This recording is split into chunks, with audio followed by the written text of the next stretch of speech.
শুভাকাঙ্ক্ষী কমেন্টস করছেন, ম্যাডাম কোন উপায়ে স্ত্রীকে দ্রুত বীর্যপাত ঘটানো সম্ভব?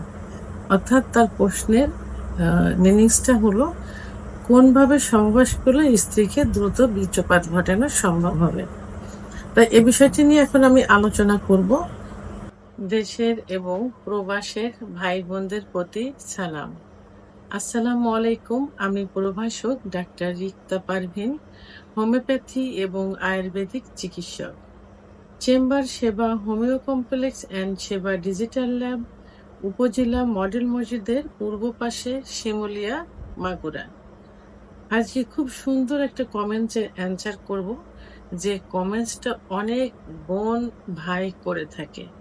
তাই ঠিক একইভাবে কোনো এক শুভাকাঙ্ক্ষী কমেন্টস করছেন, ম্যাডাম কোন উপায়ে স্ত্রীকে দ্রুত বীর্যপাত ঘটানো সম্ভব? অর্থাৎ তার প্রশ্নের মিনিংসটা হলো কোনভাবে সহবাস করলে স্ত্রীকে দ্রুত বীর্যপাত ঘটানো সম্ভব হবে। তাই এই বিষয়টি নিয়ে এখন আমি আলোচনা করব। প্রথমেই বলবো যে স্ত্রীর বীর্যপাত হচ্ছে না, এটা দুইটা কারণ হতে পারে। একটা হলো যে যদি আপনি নিজে অক্ষম হন, অর্থাৎ আপনার যদি দ্রুত বীর্যপাত হয়ে যায়, সেক্ষেত্রে স্ত্রীর হচ্ছে না, আপনার হয়ে যাচ্ছে, সেক্ষেত্রে কিন্তু আপনি দ্রুত বীর্যপাতের সমস্যায় ভুগছেন। তাহলে চিকিৎসাটা প্রথমে আপনাকে নিতে হবে। আচ্ছা, আরেকটা হলো যে যদি স্ত্রীকে আপনি সহবাস ঠিকই সময় দিচ্ছেন, ৫-৭ মিনিট কি ১০ মিনিট সময় দিচ্ছেন, কিন্তু তারও বেশি দিচ্ছেন, কিন্তু স্ত্রী বীর্যপাত ঘটাতে পারছেন না, সেক্ষেত্রে আপনার মনে করতে হবে যে আপনার স্ত্রী যৌন অক্ষমতায় ভুগছেন। কারণ পুরুষের যেমন সেক্স হরমোন আছে, টেস্টোস্টেরন হরমোন, মহিলাদেরও কিন্তু সেক্স হরমোন আছে, ইস্ট্রোজেন হরমোন। পুরুষের সেক্স হরমোন কমে গেলে যৌন অক্ষমতায় ভোগে, মহিলাদেরও সেক্স হরমোন কমে গেলে যৌন অক্ষমতায় ভোগে। সেক্ষেত্রে আপনি কি করতে পারেন, আপনার স্ত্রীকে একজন অভিজ্ঞ সম্পন্ন রেজিস্টারকৃত হোমিওপ্যাথি আয়ুর্বেদিক ডাক্তারের শরণাপন্ন করাতে পারেন। ডাক্তার সঠিক চিকিৎসার মাধ্যমে তার এই এই দ্রুত বীর্যপাত ঘটানো যে সম্ভব হচ্ছে না, অর্থাৎ তিনি যে যৌন অক্ষমতায় ভুগছেন, এর থেকে বেরিয়ে আনতে সম্ভব হবেন। অর্থাৎ সঠিক চিকিৎসার মাধ্যমে এটা ঠিক করা যাবে। পুরুষের যেমন যৌন অক্ষমতায় ভুগলে চিকিৎসা আছে, মহিলাও যৌন অক্ষমতায় ভুগলে চিকিৎসা আছে। তো সেক্ষেত্রে তাকে ডাক্তার দেখাতে পারেন। তারপরেও যদি আপনি মনে করছেন যে না, সেও ঠিক আছে, আপনিও ঠিক আছেন, বাট স্ত্রীকে আগে বীর্যপাত ঘটানো সম্ভব হচ্ছে না, সেক্ষেত্রে কি করতে পারেন? আমি এখানে দুইটা পথ দেখাবো।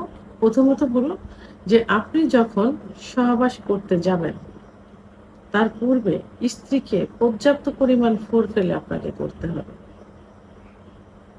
অর্থাৎ স্ত্রীকে অন্তত ১০-১৫ মিনিট, কারণ মহিলাদের সেক্স কিন্তু লুকায়িত থাকে, একটু সময় লাগে, ১০ থেকে ১৫ মিনিট। অনেক সময় দেখা যায় ফোরফেলে করলে একটা মহিলা উত্তেজিত হয়, আবার অনেক ক্ষেত্রে দেখা যায় যে ৩০ থেকে ৩৫ মিনিটও সময় লেগে যায়। তো সেক্ষেত্রে তাকে অতিরিক্ত পরিমাণ ফোরফেলে করবেন। আর ফোরফেলেটা তো বুঝতেই পারেন যে স্পর্শকাতর কিছু কিছু জায়গা থাকে যেখানে তাকে স্পর্শ করতে হবে। এখানে ক্লাইটোরিসটা মেন থাকে, যে ক্লাইটোরিসের অবস্থানটা থাকে, যে পথ দিয়ে প্রসাব হয়, অর্থাৎ প্রসাবের যে ছিদ্রের মুখেই উপরে ছিদ্রের উপরিভাগে একটা মটর দানার মতো একটা অংশ থাকে, সেটাকে ক্লাইটোরিস বলে। আপনি এখানে হাত দিয়ে স্পর্শ করতে পারেন, আবার সহবাসের মতো পুরুষাঙ্গ দিয়েও ঘর্ষণ দিতে পারেন। যোনির ভিতরে যে জি স্পট জায়গা থাকে, জি স্পট জায়গা থেকে ক্লাইটোরিস বারবার ঘর্ষণের মাধ্যমে তার অর্গাজম হবে।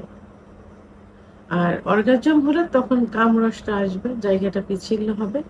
এবং আরো কিছু কিছু স্পর্শকাতর জায়গা আছে, যেমন স্তনের নিপিল, চুল, কপাল, চোখ, মুখ, ঠোঁট, বিভিন্ন জায়গা যেখানে স্পর্শ করলে, আদর করলে মেয়েদের সেক্স উত্তেজনা আসে। সেহেতু ফোরপ্লে যদি একটু বেশি করে করেন তাহলে অর্গাজমটা ২-৩ বার হয়ে যাবে। তো ২-৩ বার হলে সে খুব বেশি এক্সাইটেড হবে। সে চাইবে যে দ্রুত তার সঙ্গে সহবাসে লিপ্ত হতে। সে তখন নিজেই বলবেন যে, "এখন সহবাসে লিপ্ত হতে পারি।" তখন সহবাসে লিপ্ত হয়ে ফোরপ্লেটা অব্যাহত রাখতে হবে। এটা বন্ধ দেওয়া যাবে না। ওর একেতে বেশি এক্সাইটেড ২-৩ বার তার অর্গাজম হয়ে গেছে, এক্সাইটেড বেশি। তারপরে যদি যখন আ সেক্স চলবে তখন যদি অতিরিক্ত পরিমাণ আরো ফোরপ্লে করা যায়, রানিং থাকে তাহলে আরো বেশি এক্সাইটেড হবে। অর্গাজম হয়ে যাবে তখন খুব দ্রুত। এমন দেখা যাবে যে ২-১ মিনিটের মধ্যে তার বীর্যপাত হয়ে যাবে। এটা নিজেকে টেকনিক এপ্লাই করতে হবে। সহবাসের পূর্বে এবং সহবাস চলাকালীন অবস্থায় ফোরপ্লে রানিং রাখতে হবে। একটা ওয়ে অর্থাৎ একটা পথ। আরেকটা পথ হলো যখন সহবাস করা হয়, সাধারণত স্ত্রী বেডে শায়িত থাকে আর স্বামী উপর থেকে সেক্স করে। এটাতে দেখা যায় যে স্বামীর বেশি মা ক্লান্ত হয়ে যায় এবং স্বামী বেশি এক্সাইটেড হয়, দুর্বল হয়ে যায়, তখন স্বামীর দ্রুত বীর্যপাত হয়ে যায়। তো সেই ক্ষেত্রে যে টেকনিকটা অবলম্বন করেন, বিভিন্ন পজিশন চেঞ্জের মাধ্যমে আপনি নিজে অর্থাৎ স্বামী নিচেই বেডের উপর শায়িত হবেন, উপর থেকে স্ত্রী সহবাস করবেন। এটাতে স্ত্রীর কিলা জি স্পট জায়গায় ঘর্ষণটা খুব বেশি লাগবে। কারণ জি স্পট জায়গা থাকে যোনিপথের উপরের ভাগে। অর্থাৎ যে পাইতে প্রসাবের অ্যা আ রোডের নিচে যে অবস্থান, অর্থাৎ যোনিপথ তো ৪ পাশে ঘোরানো থাকে। দুপাশে রান থেকে নিচে রেকটাম মলদ্বার, উপরে কিন্তু যোনিপথ। ঠিক উপরের ওয়ালে কিন্তু জি স্পট জায়গা থাকে। যে জি স্পট জায়গায় পুরুষের পুরুষাঙ্গ লাগাতার ঘর্ষণের মাধ্যমে মহিলাদের বীর্যপাত হয়।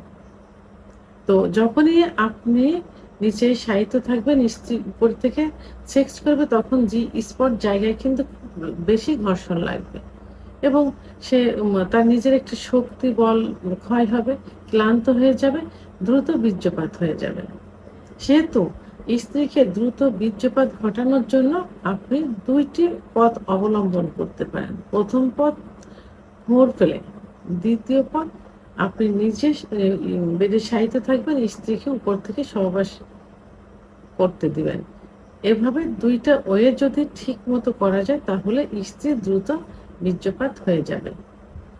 ভিডিওটি সম্পর্কে যদি কোনো মতামত থেকে থাকে অবশ্যই কমেন্টসের মাধ্যমে জানাবেন। আর ভিডিওটি ভালো লাগলে লাইক, কমেন্ট, সাবস্ক্রাইব করে আমার সঙ্গে থাকুন। আল্লাহ হাফেজ।